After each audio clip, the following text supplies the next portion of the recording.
Hello there, I'm Seth and I'm a product specialist here at Mobile Patient Lift. Today I'm going to walk you through assembling the Bounce Back Fall Recovery Lift.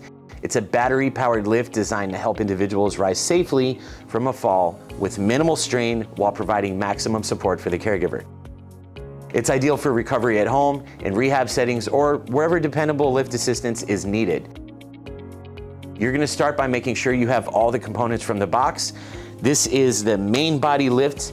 You have the left and right base of the lift. You have your wired remote, your seat, your safety belt, and your hardware kit. Now let's go ahead and take a look at how to assemble the Bounce Back Fall Recovery Lift. Start by attaching the left and right base sections to the main body of the lift by lining up the mounting holes on the main body with the holes on each base. Then, using the cap nuts, tighten them securely to attach the left and right base to the main frame.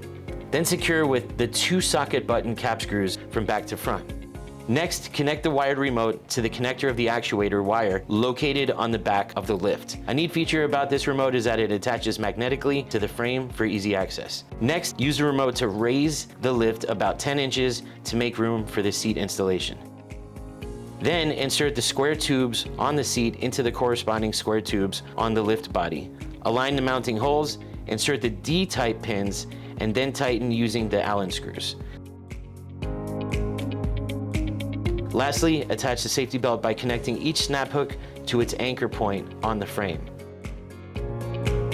And that's it. Your Bounce Back Fall Recovery Lift is now fully assembled and ready to use.